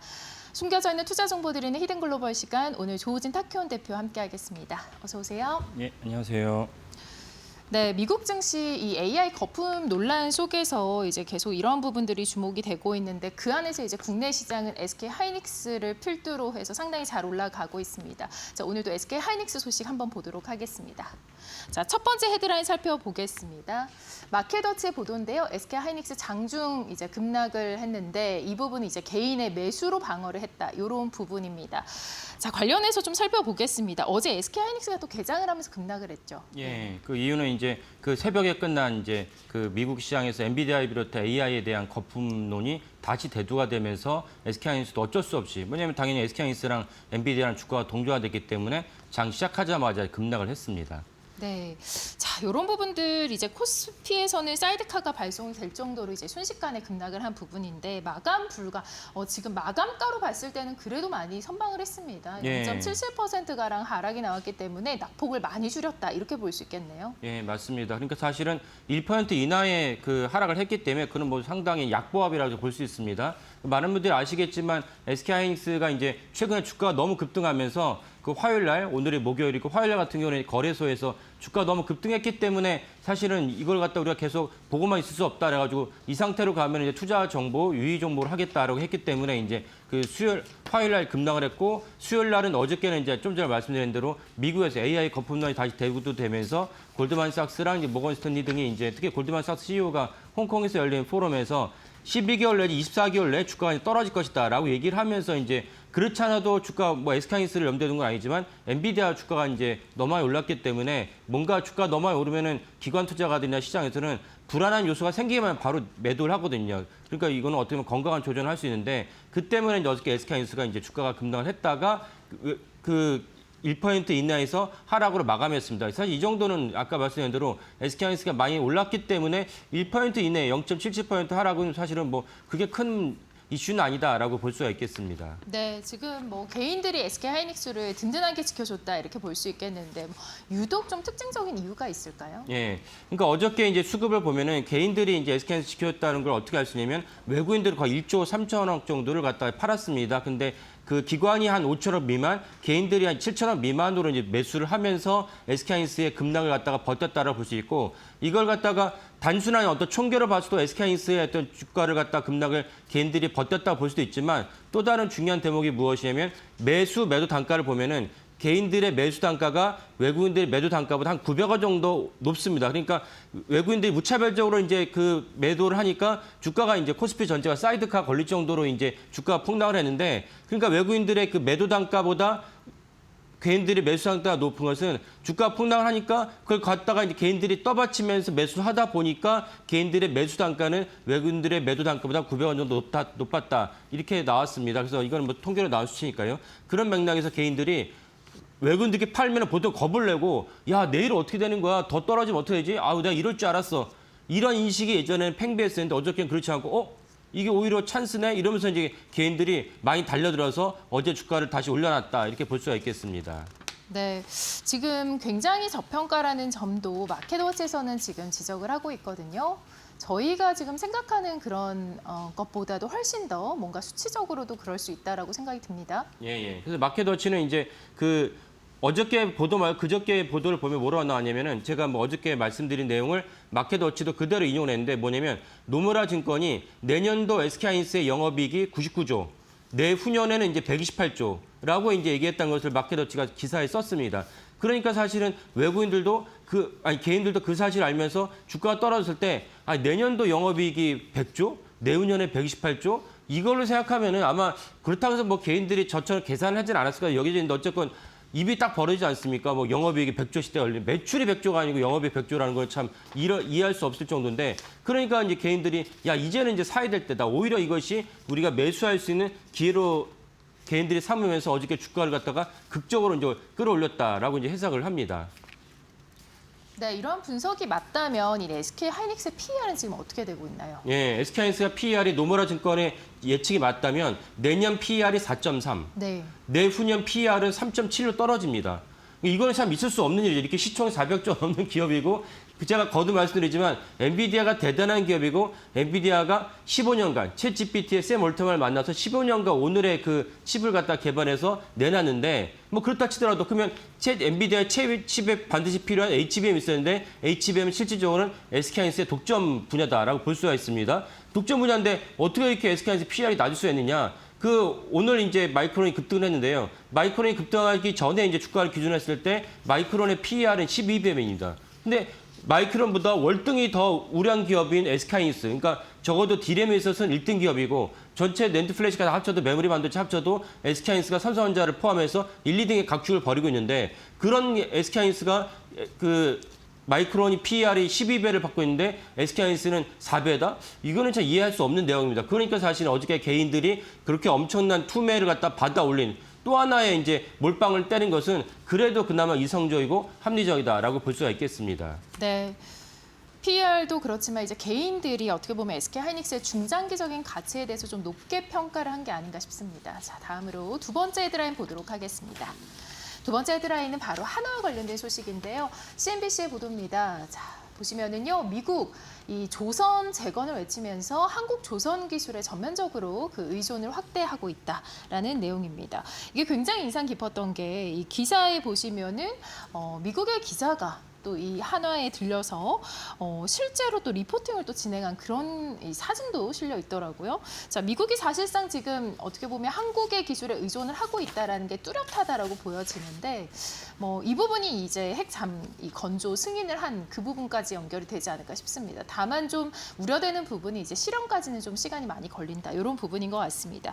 자, 하나오션 미국 언론의 관심을 뜨겁게 받고 있는 상황인데요. MBC 이 거제 하나오션 조선소에 대한 르포 기사까지 등장을 했다고요. 예, 맞습니다. 그러니까 뭐 MBC는 뭐 많은 분들이 아시지만 미국 3대 이제 지상파 방송사 아닙니까? 예. 지상파 방송사가 하나오션의 거제 조선소 가서 르포를 하고 이제 당연히 많이 화면이 담았고 그거를 일부러 이제 또 기사화했습니다. 그 기사한 부분을 제가 보고 이제 여러분들에게 소개시켜 드리는데 그러니까 저는 이걸 보면서 정말 연일 그러니까 미국의 유수의 언론이 그 하나오션에 대해 소개를 하고 있다. 하나오션에 비해서 한국조선업에 소개를 하고 있다. 그 이유는 이제 가장 크게 이제 그 상징적인 사건은 지난번에 이제 에이펙 정상회담 때문에 물론 트럼프 대통령은 APEC 정상회담 본회담에 들어가진 않았지만 어쨌든 APEC 정상회담에 와서 시진핑 주석을 만나고 그 때문에 엄청난 그 스포트라이트를 받았죠. 전 세계 우리나라 내신 기자 포함해서 전 세계를 다 포함하면 내외신 기자가 이제 경주에 3,000명 모였다는 것입니다.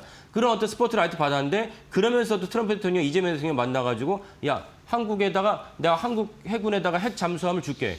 이 얘기를 하면서 사실은 뭐 엄청난 뉴욕타임스를 이거 과연 줘도 되느냐, 줬을 때 어떤 뭐 파괴 효과가 있냐고 연일 조명을 하고 있습니다. 근데 이제 어저께 MBC에서 이거 방송 화면으로 나오면서 그 거제조선소, 뭐 잘 아시면 하나의 거제조선소 원래 대우조선 해양이었는데 윤석열 정부 때 대우조선 해양이 계속 산업은행 소유했다가 이제 하나구로 넘겼습니다. 그 하나오션의 거제조선소가 루포 기사를 내보내면서 다각도로 조선업에 대한 다각도로 이제 기사를 내보냈습니다. 그러면서 이제 어떤 화면을 담았느냐? 현재 거제 하나오션 조선소에 미국의 해군의 그 화물 운송소 하나가 가서 수리를 받고 있다. 우리가 보통 하는 MRO 사업이죠. MRO 사업을 하겠다고 해서 보여주면서 그 부분에 대해서 얘기를 하고 있습니다. 그러니까 실질적으로 MRO로 인해서 우리나라 어떤 조선업이 수혜를 갖다가 이미 받고 있다. 그리고 이제 핵 원점까지 만들겠다 한다면, 만들어주겠다 한다면, 물론 이제 여기서는 거제가 아니고 그 필리조선에서 만들라고 했지만은 만든다면 이거는 사실은 본격적으로 단순한 MRO가 아니고 미국 해군의 어떤 전반적인 어떤 그 수주를 갖다 할 수 있는 그런 계기가 됐다라고 볼 수가 있겠습니다. 네, 이 MRO를 미국 본토가 아닌 이 거제에서 이루어지는 장점이 있다라고 또 MBC가 보도를 했죠. 예. 그러니까 뭐 조금만 생각해도 알 수 있는 일인데 뭐냐면 미국 해군이 태평양 전역에 걸쳐서 있는데 수리를 받기 위해서 미국 본토로 간다. 아마 미국 본토로 간다면 샌디에이고로 갈 것 같습니다. 샌디에이고에 이제 미국 해군 기지가 있으니까요. 그러면 가는 데만 해도 수백만 달러 든다. 연료비만. 수백만 달러 연료비가 들면은 사실은 연료비도 연료비지만 그만큼 해군의 어떤 전략 자원이 미국 본토로 이동하다 보면은 태평양 연안에 있었던 뭔가가 자원이 비게 됩니다. 그러면 오고 가는 길이 무슨 뭐 비행기도 아니고 당연히 아무리 빨라봐야 비행기보다 빠를 수가 없는 그런 구조에서 그렇게 자기가 있던 그 현장을 갖다가 이탈을 했을 때 미국 본토 갔다 왔다 하면은 거기에 따라서 전략적인 어떤 그 공백 상태도 우려가 되는 것이고 연료비도 아끼고 전략적 공백 상태도 최소화할 수 있는 방법 중 하나가 우리나라에다가 MRO 사업을 맡기는 것입니다. 이 점도 사실 MBC가 분명히 언급을 하면서 연료비만 수백만 달러가 절약된다. 그러면 이제 하나오션은 거제, 그리고 이제 HD그룹은 어디에 준비하고 있냐? 군산에다 준비하고 있습니다. MRO 사업을. 그걸 위해서 이제 HD 현대중공업과 HD 현대미포가 합병하기로 한 것입니다. 이런 맥락에서 사실은 이제 한국과 미군의 어떤 공조, 한국과 미군의 어떤 연대가 사실은 양국의 어떤 조선업과 양국의 매출과 주가에도 큰 영향을 끼치게 됐다라고 볼 수가 있겠습니다. 네, 이 MBC에서 주목한 게 이 한미 공조로 중국의 조선업을 견제를 하려고 하는 의도다 이렇게 또 언급을 했다라고요. 예, 왜냐면 이제 그렇게 명시를 말하지 않았지만 무엇을 말을 했냐면은 작년 한 해만 그 커머셜하게 이제 발주한 그 전체적인 상선의 어떤 시장 점유율을 보면 중국 시장의 시장 점유율이 74%, 미국 시장은 미국 조선업이 수주한 건 0.2%, 한국은 경쟁자 한국은 17%를 얘기했습니다. 그러니까 중국을 결국 견제하려면은 자국의 조선업을 갖고는 전혀 이게 그 택도 없는 상황이다라는 것을 분명히 수치를 언급을 하면서 그래서 한국의 조선업의 수주 마켓 점유율이 17%니까 이 17%의 한국 핵을 갖고 한미 공조를 했다는 것을 이제 MBC가 분명히 언급을 한 것입니다.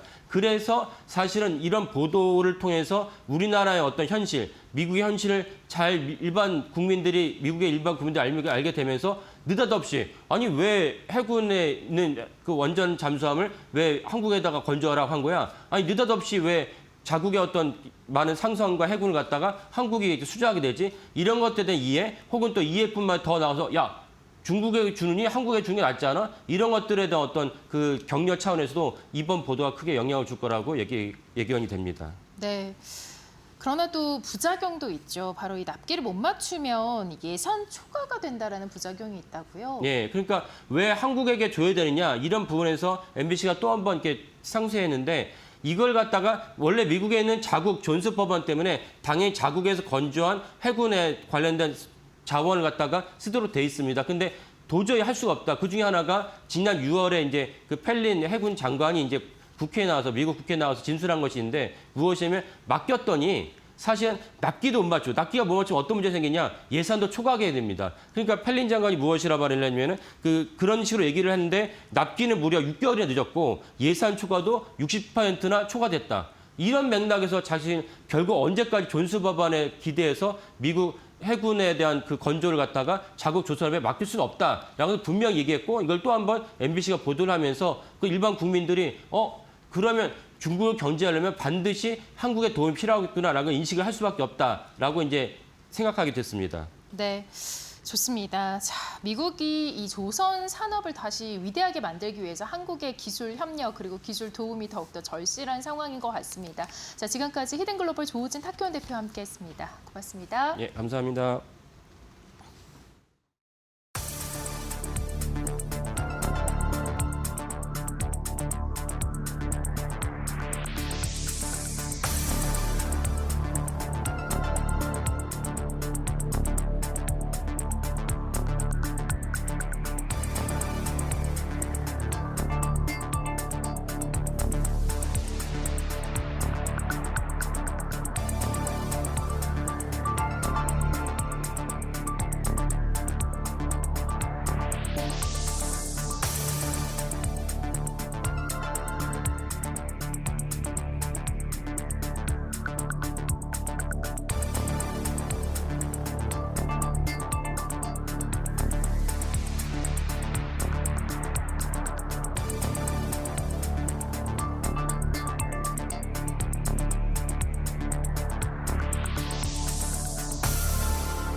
네, 여러분 안녕하십니까. 11월 6일 목요일입니다. 자, 이들리 TV 뉴스 브리핑 시작을 해보겠습니다.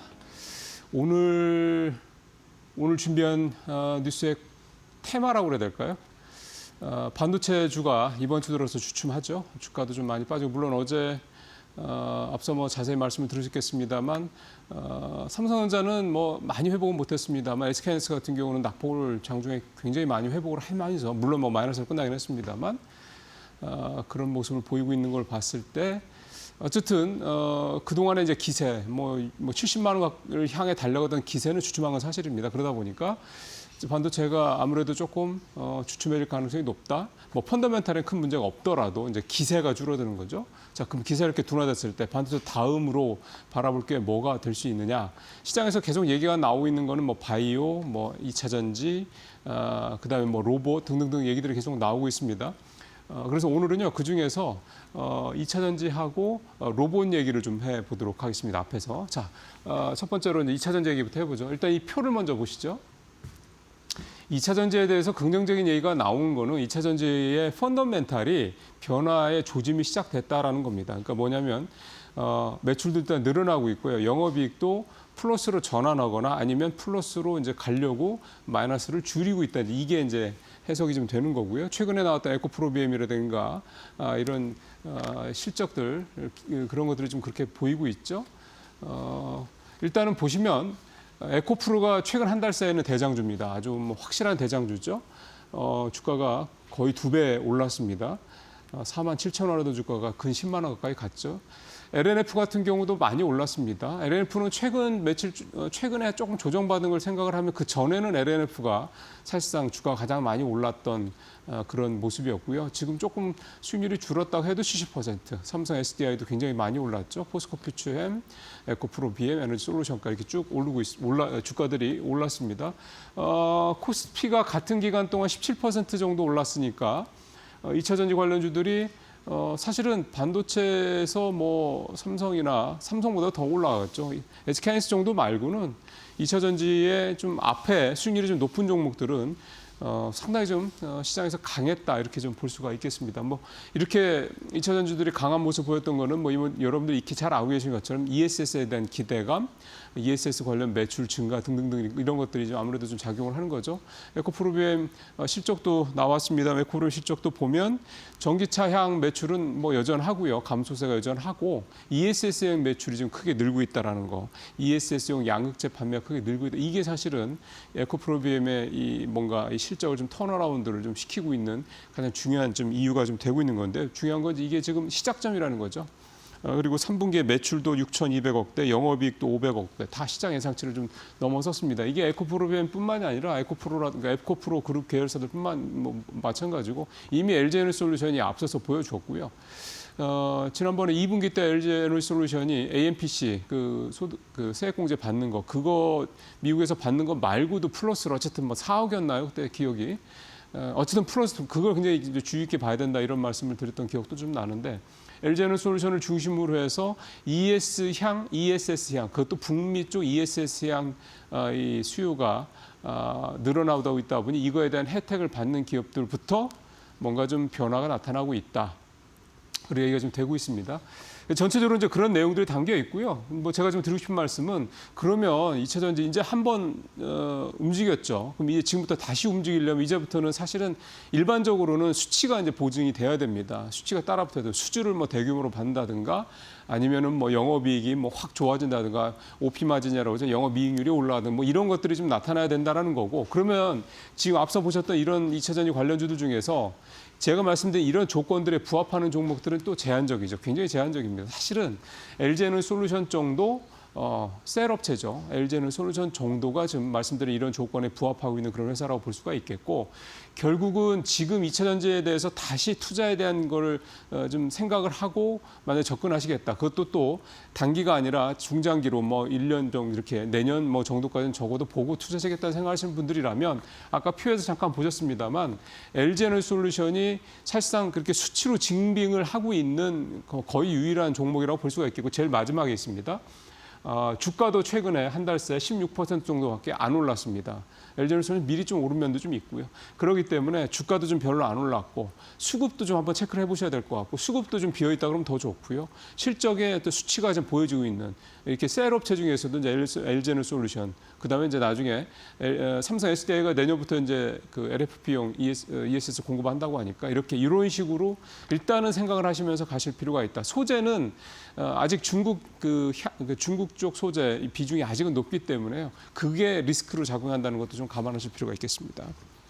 두 번째로 볼 건 로봇입니다. 로봇은 사실은 2차 전지보다 더 먼저 시작을 했고 2달 넘게 지금 진행이 되고 있죠. 여전히 로봇주는 그 안에서 계속 순환매가 돌면서 강합니다. 최근에도 또 에이펙 정상회담 관련해서 또 한번 랠리를 좀 보였었죠. 왜 깐부 그 동맹에 깐부 그 회동에 왜 정의선 회장이 들어갔느냐 이거에 대한 궁금증이 이제 젠슨왕 CEO가 피지컬 AI 얘기하면서 좀 풀렸습니다. 그걸 할 수 있는 국내에서 또 글로벌하게 어떤 그런 조건이나 인프라를 구축하고 있는 그러니까 제조 능력, 그다음에 로봇 쪽에 대한 어떤 그런 기술력. 뭐 이런 부분들에 대한 그다음에 굉장히 유연한 어떤 그런 회사의 어떤 그런 뭐 경영 철학 뭐 등등등 이런 것들 다 그걸 갖고 있는 데가 이제 현대차구나. 그래서 정의선 회장이 저기 초대가 된 거고 뭐 이렇게 이제 얘기가 됐지 않습니까? 그래서 한 번 더 랠리를 보였고요. 최근에 요 며칠은 사실 이렇게 썩 좋은 건 아니긴 합니다. 한번 볼까요? 그 최근에 올린 주가 한번 살짝 보겠습니다. 그 많이 오른 종목들도 있고요. 뭐 별로 안 오른 종목도 있는데 일단 한 달 동안만 놓고 본다면 저렇게 좀 나타나고 있는 그런 상황입니다. 로보스타 같은 경우는 무려 112%나 올랐고요. 헷갈리실 수 있는데요. 저 밑에 있는 노란색 막대 그래프 저거는 이제 어제 주가 모습입니다. 그러니까 어제는 다시 다 떨어졌습니다. 그래서 저걸 이제 보셔서 로봇주들이 이제 조금 이제 힘든 거 아니야 생각하실 게 아니라 그 위에 거 한 달치를 보시면 지난 한 달 동안 얼마나 많이 로봇주들이 올랐느냐라는 걸 좀 볼 수가 있겠고 어제 하루만 놓고 로봇주들이 이제 뭐 시세가 다 됐다 이렇게 보기에는 아직 이른 것 같습니다. 왜냐하면 잘 아시는 것처럼 로봇주들 중에서 지금 수치로 수익이 뭐 나거나 뭐 영업이익이 뭐 이렇게 수십억 이렇게 수백억 나거나 이런 회사들 거의 별로 없죠. 그러니까 지금 로봇주들이 지난 2달 반 이상 석 달 가까이 올라왔던 가장 큰 백그라운드는 기대감입니다, 여전히. 로봇은 결국은 무조건 된다 이거죠. 이게 사실 전 세계적으로 다 이미 뭐 많은 데서 얘기를 하고 있는 거고 특히 젠슨왕 CEO도 그 얘기를 좀 하고 있는 거고 결국은 피지컬 AI의 종착점은 휴머노이드 로봇이 될 것이다. 이 점이 굉장히 크기 때문에 이게 되는 보고 있는 거고요. 지금 로봇주에 대해서 사실 이제 이데일리에서도 오늘 기사를 낸 이유는 모멘텀이 좀 계속 나온다라는 겁니다. 첫 번째는 일단 우리나라 정부가 2030년까지 휴머노이드 3대 강국 진입을 목표로 R&D 지원량을 대폭 늘리겠다는 얘기가 좀 있고 그다음에 국내 최대 로봇 전시인 로보월드도 개최가 되고 여기서 또 뭐 우리가 발전된 로봇 어떤 그런 제품들 보고 그러면 또 이게 모멘텀이 좀 되죠. 그래서 이런 부분들 좀 감안을 하고 골드만삭스에서 글로벌 휴머노이드 로봇 시장이 올해는 15억 달러 정도인데 2035년에는 380억 달러까지 무려 25배가 증가할 것이다, 커질 것이다, 뭐 이런 얘기도 나오고, 그러니까 좋은 얘기들이 많습니다. 물론 아직까지는 기대감이죠. 그런 부분들 좀 감안하실 필요가 있겠습니다. 어쨌든 로봇주는 그래서 뭐 들어가시든 안 들어가시든 그거는 이제 우리 시청자분들의 투자 성향에 따라 다르겠습니다만 약간 좀 리스크를 감안하시고 투자하시는 분들이라면 로봇주는 여전히 지금 주가가 많이 올랐다고 해도 변동성이 워낙 크기 때문에 조정기에 잘 이렇게 좀 생각을 해보신다면 또 좋은 어떤 그런 중장기로 볼 수 있는 그런 섹터이면 분명하다 이렇게 말씀드릴 수가 있겠습니다. 자, 오늘 세 번째 기사는 밸류업 얘기를 좀 해보죠. 밸류업 이 얘기 별로 안 나오잖아요. 근데 밸류업 지수가 많이 올랐습니다. 시장보다 훨씬 더 많이 올랐습니다. 표 한번 보실까요? 이거는 기업가치 재고를 공시한 기업들의 누적 추이를 얘기하는 건데 왜 이거를 먼저 말씀드리냐면 보시는 것처럼 방향, 추세를 보시자라는 말씀입니다. 이렇게 올라가고 있죠. 우리나라 지금 상장된 회사가 코스피 코스닥 양시장 합쳐서 대략 한 2,700개 정도 되는 걸로 좀 알고 있는데 사실은 전체 상장사 중에서 기업가치 재고 계획을 공시한 상장사는 167개니까 10분의 1도 훨씬 못 미치죠. 근데 이 167개, 그러니까 주주환원 계획을 공시했던 이 167개 회사가 갖고 있는 시가총액이 전체 우리나라 시가총액의 44%입니다. 그러니까 사실 웬만한 기업들, 웬만한 돈 버는 기업들, 사이즈가 있는 기업들은 다 이렇게 기업 가치를 제고하겠다는 그런 비전을 가지고 공시를 하고 있다 이렇게 말씀을 드릴 수가 있겠고요. 올 들어서 밸류업 지수가 10월 말 기준으로 1687인데 이게 올 들어서 77%가 올랐다고 합니다. 올 들어 코스피가 70% 좀 넘게 올랐는데 어제 엊그제 좀 빠졌으니까 70% 왔다 갔다 하겠네요. 그러니까 이거보다 훨씬 이제 수익률이 높다 이거죠. 그러니까 확실히 밸류업과 관련된 이 테마는 이 어떤 이슈는 시장에서 꾸준히 좋다는 얘기가 되겠습니다. 그리고 이 밸류업 계획을 기업 가치 제고 계획을 공시하는 회사들이라면 기본적으로는 믿을 만하다 이런 생각을 가지고 접근하셔도 종목을 이제 고르실 때 좀 될 것 같고요. 밸류업 필패스 밸류업 관련 ETF 상품도 지금 현재 13종이 나와 있고 1년 전 대비해서 자산 총액이 1조 원이니까 1조 원으로 늘었으니까 한 100% 이상 증가를 했다. 그러니까 그만큼 밸류업 지수 관련 ETF 상품도 수익률도 괜찮다. 이런 얘기가 좀 되겠습니다. 자사주 소각도 늘어나고요. 현금 배당도 늘어나고 어쨌든 이런 식으로 점점점 밸류업 관련된 종목들이 좋아지고 있다. 그리고 지금 잘 아시는 것처럼 11월 달에서 12월 달 사이 연내에 배당수도 분류과세 문제 해결될 거고 자사주 소각 문제 해결될 거고 이렇게 된다고 그러면 이제 밸류업 관련된 부분들은 더 내년에는 훨씬 더 기대치를 높여갈 수 있다. 이렇게 좀 볼 수가 있겠습니다. 마지막으로 마지막 소식 좀 짧게 할 텐데요. 오늘 이데일리 신문에 AI 증권 서비스 요거에 대해서 이제 기획 기사가 이제 여러 개가 나왔습니다. 저는 이제 그 중에서 하나만 가져왔고 일단 이 표만 잠깐 보면서 가겠습니다. 국내 금융업계 인공지능 도입 비율인데 은행이 지금 38%로 제일 높죠. 증권 선물도 23%로 3위권을 차지하고 있고요. 어쨌든 은행, 보험, 증권 사이즈 큰 데들이 대부분 인공지능 도입을 많이 하고 있고요. 특히 이제 증권사 쪽이 이제 이 AI 서비스를 가지고해서 뭐 심지어 종목 선정까지 뭐 섹터 분석, 종목 이건 이제 합니다. 그리고 아마 많은 분들이 챗GPT라든가 뭐 이런 생성 AI를 활용해서 아마 기업 분석하고 계신 분도 많으실 겁니다. 그런 서비스도 사실은 많고요. 중요한 거는 책임을 질 수가 없다라는 겁니다.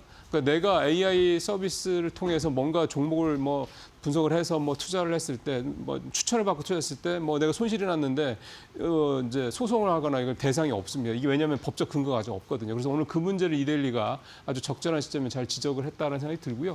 이 기사는 한번 이 시리즈 기사들 한번 다 읽어보시면 여러분들이 AI 증권 서비스를 좀 대하실 때 어떻게 활용하시면 좋을지 좋은 참고가 될 것 같습니다. 마치겠습니다.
마켓 비하인드로 이어가 보도록 하겠습니다. 어제 이 양시장이 거의 7개월 만에 이 매도 사이드카가 걸리면서 정말 깜짝 놀라신 분들 그리고 지금까지 참 우려가 크신 분들 계실 텐데요.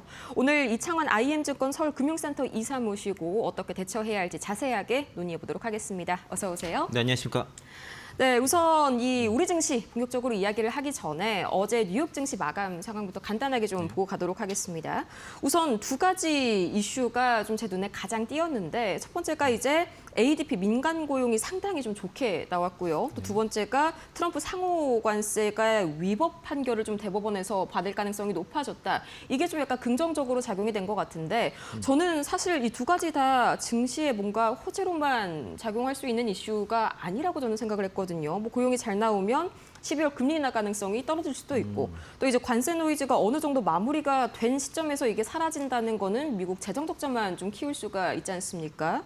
이게 득보다는 실이 더 클 것 같은데 이사님께서는 어떻게 해석을 해주실까요? 그 간밤에 미국 증시에서 중요한 지표가 두 가지가 네. 있었는데요. 그 첫 번째 그 ISM 그 서비스업 지수였고 네. 방금 그건 빠지신 거 빼먹은 것 같고 ADP 고용 지수 두 가지가 이제 중요한 지표가 발표가 됐었는데 그렇죠.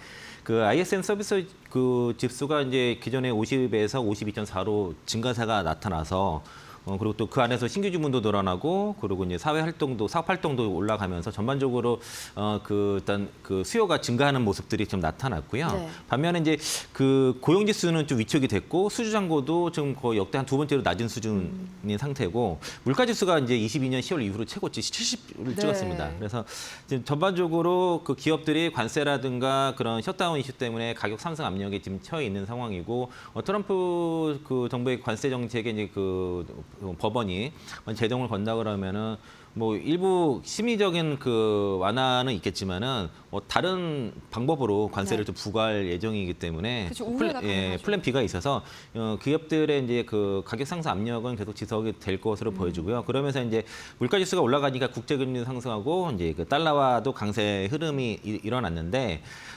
ADP 고용 지수가 이제 42,000건 증가가 나왔고 그런데 증가가 나오긴 했는데 이 안에 자세히 들어보면 대부분 대기업과 무역 운송 이쪽에 집중됐다는 겁니다. 네. 그러니까 42,000건 증가인데 대기업에서 고용을 증가한 게 이제 74,000건이라서 거의 다 다른 데는 마이너스였던 거고 네. 그리고 무역 운송에서만 47,000건 증가가 나왔습니다. 이 얘기는 뭐냐면은 그러니까 연말 쇼핑 시즌 다가오지 않습니까? 네, 그렇죠. 그러니까 이제 그 수요 대비해서 그 대규모로 이제 대기업들이 상품을 주문한 거죠. 그러면 이게 이제 3분기에 한국에 다 도착했으니까 관련된 이제 그 물류가 증가를 했겠죠. 네. 그리고 이제 그러면 관련된 고용 증가하고 그리고 온라인 쇼핑에 대비해서 이제 그 배달 인력들을 일시적으로 채용을 하면서 이제 그 고용 건수가 그래서 올라간 겁니다. 네. 그러다 보니까 이제 고용 지표도 올라가고 물가도 상승하니까 지금 그 금리도 상승하는 그런 흐름이 나타났고 그리고 어제 중요한 그 시장을 보면은 어쨌든 낙폭 과대에 의해서 저가 매수가 들어오면서 다시 바이더 딥이 생겼고요. 그렇죠. 그리고 마이크론과 엔비디아의 주가 흐름이 달랐어요. 그러니까 마이크론 같은 경우는 8% 이상 장중 10% 급등세가 나타나는 반면에 엔비디아 같은 경우는 상승세가 나타나다가 여전히 그 힘이 AI 컸겠죠. 버블 논란 때문에 타임 매도가 나오면서 하락전을 했는데 마이크론은 AI 버블과 달리 지금 반도체 슈퍼사이클에 대한 기대감이 높단 말이죠. 네. 지금 삼성전자가 SK하이닉스보다 HBM4에서 그 실력이 좀 떨어지더라도 주가가 계속 신고가를 사상 최고 갔던 이유 자체가 레거시 반도체, 낸드, 디렉 이런 쪽이 가격이 급등세가 나타났기 때문에 지금 전적 대출 안 준다 그렇죠. 그러다 보니까 그 반도체 슈퍼사이클이 그대로 지금 시장에 녹아나고 있어서 그래서 엔비디아는 최근에 주가 부진한 반면에 레거시 반도체 관련 기업들은 굉장히 그 폭발적인 상승세가 여전히 나타나고 있어서 이게 국내 시장에도 그대로 좀 적용될 가능성이 상당히 있을 것 같습니다. 네, 우선 이 관세 관련 이슈는 뭐 이게 충분히 우회 루트가 있기 때문에 시장에 미치는 영향은 이미 좀 제한적일 것이다라고 좀 예측을 해주셨고 또 고용 지표도 헤드라인으로 봤을 때는 상당히 잘 나온 것 같지만 이렇게 말씀을 들어보니까 세부 항목적으로는 아직까지 좀 경계감을 가져야 될 부분들이 분명 있는 것 같습니다. 이제 어제 우리 시장 이야기를 본격적으로 한번 해볼 텐데 깜짝 놀랐습니다. 어제 오전 양시장에서 매도 사이드카가 발동이 됐죠. 근데 또 보니까 니케이도 장중에 거의 5% 가까이 빠지는 그런 움직임이 나타나더라고요. 이 나스닥이 2% 빠진 것 치고는 좀 과한 것 같은데 뭔가 다른 이유가 있을까요? 과하지는 않은 것 같아요. 왜냐면은 훨씬 더 많이 올랐기 때문에. 그렇죠. 네, 국내 증시가 전 세계에서 올해 가장 많이 올랐고 10월부터 최근에 이제 10월 달에 그 1일에 지수가 3,455포인트에 마감이 됐는데 11월 4일에 4,226포인트 찍었으니까 단번에 그냥 뭐 한 22% 상승해버린 거예요. 네, 그렇죠. 한 달 만에. 한 달 만에. 네. 그러니까 이제 그 정도 하락은 뭐 있을 수 있는 거죠. 이게 뭐 놀랄 일은 아니고 1년에 한두 번 정도는 저런 사이드카 발동이 있을 수 있습니다. 그렇다고 이제 어제도 아랫골이 많이 그 대장주 중심으로는 낙폭을 회복을 했고 SK하이닉스 아랫골이 많이 말아 올리지 않았습니까? 장중에 거의 고압 부분까지도 네. 올라갔었던 것이고요. 이제 시장 하락은 뭐 미국 증시와 비슷하게 그 AI에 대한 그 밸류보다 뭐 버블에 대한 이슈가 좀 있었고 또 금융가에서도 그 팔란티어라든가 엔비디아에 대해서 마이클 버리가 숏쳤다고 그쵸. 공매도 쳤다고 네. 하면서 이제 관련 종목들이 하락을 했었고 AMD도 실적 발표 이후에도 좀 주가가 밀렸었고 AI가 많이 묻어나 있던 종목들 중심으로 해서 좀 밸류에이션 부담 또 좀 추가 상승 어렵다는 이유로 위기감도 있으면서 골드만삭스라든가 모건 스탠리 쪽에서도 미국 증시 한 10% 조정 나올 것 같다 이런 네. 경고가 나오면서 이제 심리적으로 좀 차익 불안감이 매물이 커진 차익 매물 상황이었네요. 나왔던 것이고 그게 이제 국내에서도 그 작용했고요.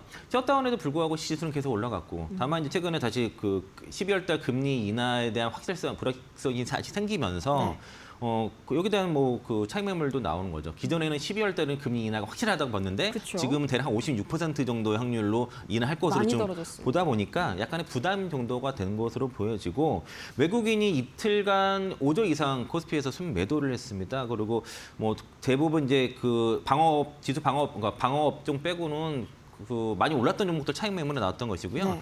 차익 매물이 나오는 것들 이게 되게 자연스러운 차익 매물을 보시는 게 실적 기대감이 높았던 조선주들은 실적 발표 이후에 대거 차익이 나온 거고 에이펙 정상회담에 대한 기대감이 높았던 종목들도 그 끝나니까 차익 매물이 나온 거거든요. 저 시기가 딱 맞물리긴 하네요. 자연스럽게 이제 그런 거고 SK 하이닉스 투자 주의 걸렸습니다. 이제 이게 향후에 이제 투자 경고까지도 나올 수 있다 보니까 그 타이밍에서 차익 매물이 나왔다라고 볼 수 있어서 네. 그리고 그 일정 그 하이닉스가 더 추구한 거는 그 펀드에서 그 SK 하이닉스 편입 비중 10%가 제한인데 네. 이게 12%까지 늘릴 수가 있었거든요. 그래서 네. 한번 더 시총이 나왔는데 그걸 초과하니까 비중을 자연스럽게 축소하는 과정에서 매물이 나왔는데 여기서 이제 그 외국인들이 하루에 이틀 만에 5조 팔았다고 하지 않습니까? 그렇죠. 이 정도면 뭐 패닉셀 좀 아닙니까? 비정상적으로 볼 수 있는데 왜 네. 그런지를 들여다 봐야 되는데 제가 보는 관점은 이렇습니다. 그 외국인들이 10월 1일부터 어제까지 선물을 약 8조 원 이상 매도를 했습니다. 8조 원이요? 그리고 누적으로 7조 4,300억 정도를 매도를 했는데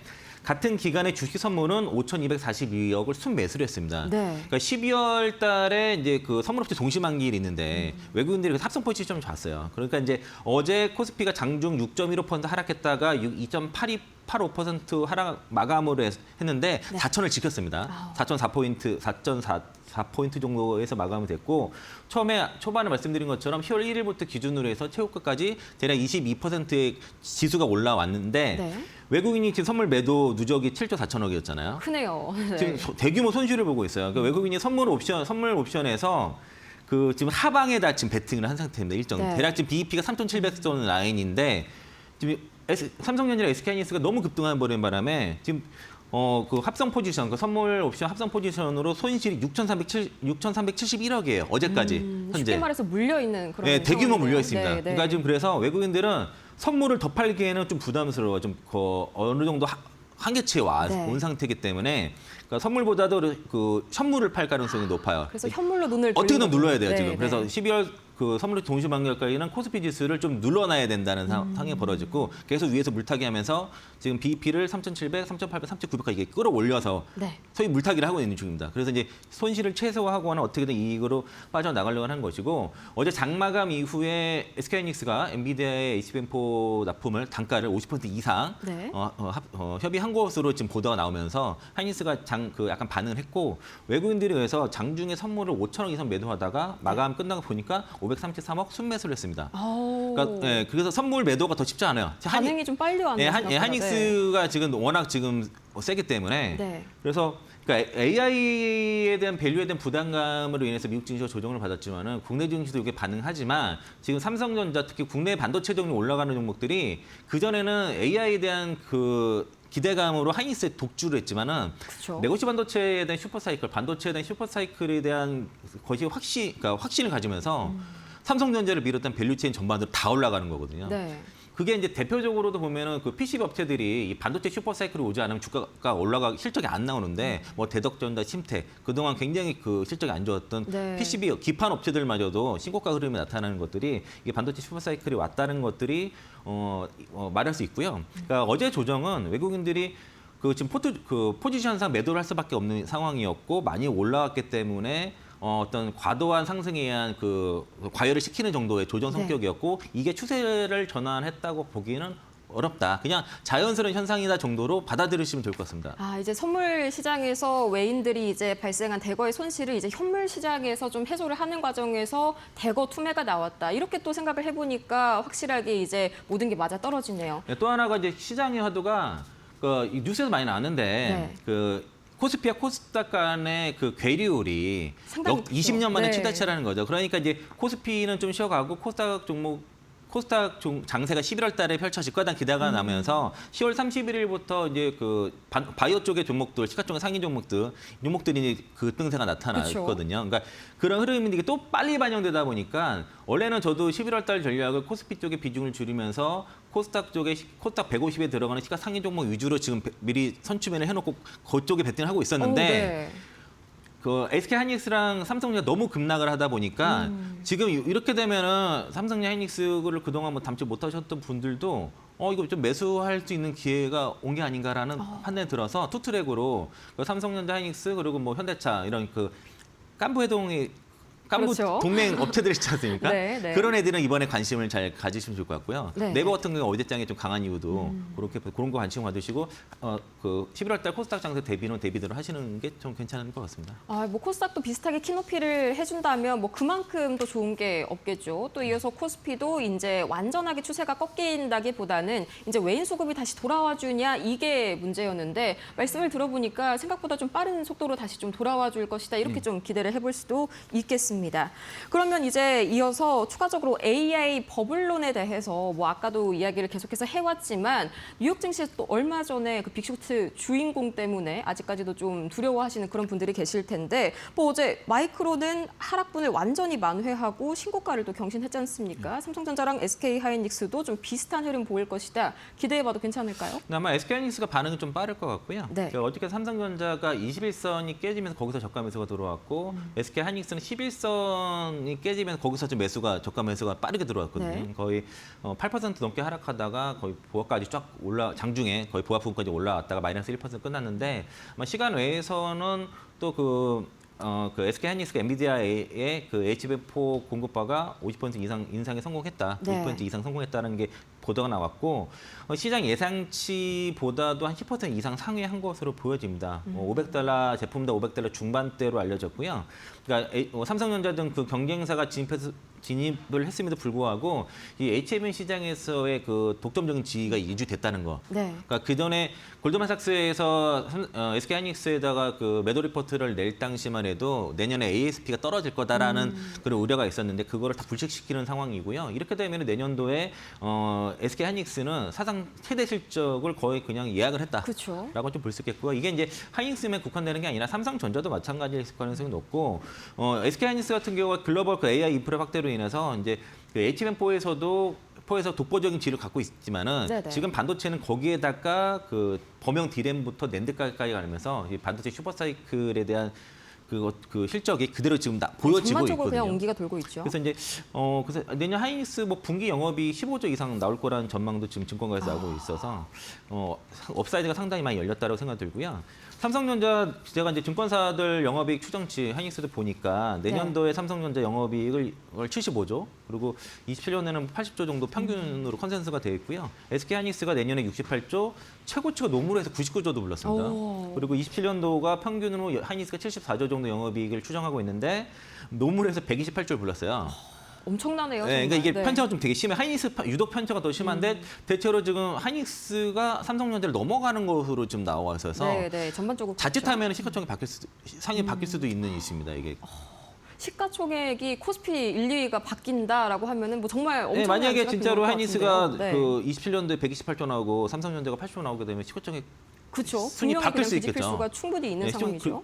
그래서 그런 이슈라서 어쨌든 삼성전자 하이닉스는 26년, 27년도 영업이 이 정만치가 사상 최대치를 기록할 것이다라는 게 지금 증권가의 예상이고 네. SK 하이닉스를 비롯한 이제 그 삼성전자 특히 SK 하이닉스는 HBM 시장 이 시장을 선점을 한 상황이죠. 그래서 이제 가격이나 마진율이 굉장히 높게 책정됐고 특히 네. 이제 하이닉스를 중심으로 해서 삼성전자 마이크론도 다 같이 들어가는 상황인데 그러니까 경쟁사가 들어갔을 경우에는 분명히 단가 떨어질 걸 기대했지만 그렇지 않다는 거죠, 지금. 네. 그러면 하이닉스가 더 강할 것이고요. 메모리가 지금 쇼테지 상황은 HBM4에서 웨이퍼를 늦게 내면은 캐파를 다 잡아먹어서 레거시 반도체 투입할 수가 없어요. 그쵸. 그러니까 이제 자연스럽게 이제 공급이 부족하면서 쇼테지 상황이 벌어지고 신규 캐파가 늘어나지 않는다는 거죠. 그러면서 이제 이익은 더 늘어나는 상황이라서요. 가격은 점점 오르고. 전략을 드리면은 SK하이닉스를 매수를 해야 될 것 같습니다. 제가 이제 어제는 고객분들한테 삼성전자를 94,400원에서 98,600원에서 매수하시라고 의견을 드렸어요. 98,400원이요. 네, 그때 매수를 들어갔습니다. 네. 저희도 추가 매수를 했고 네. SK하이닉스도 제가 들어간 가격대가 27만 원에서 34만 원대 집중적으로 매수를 했는데 네.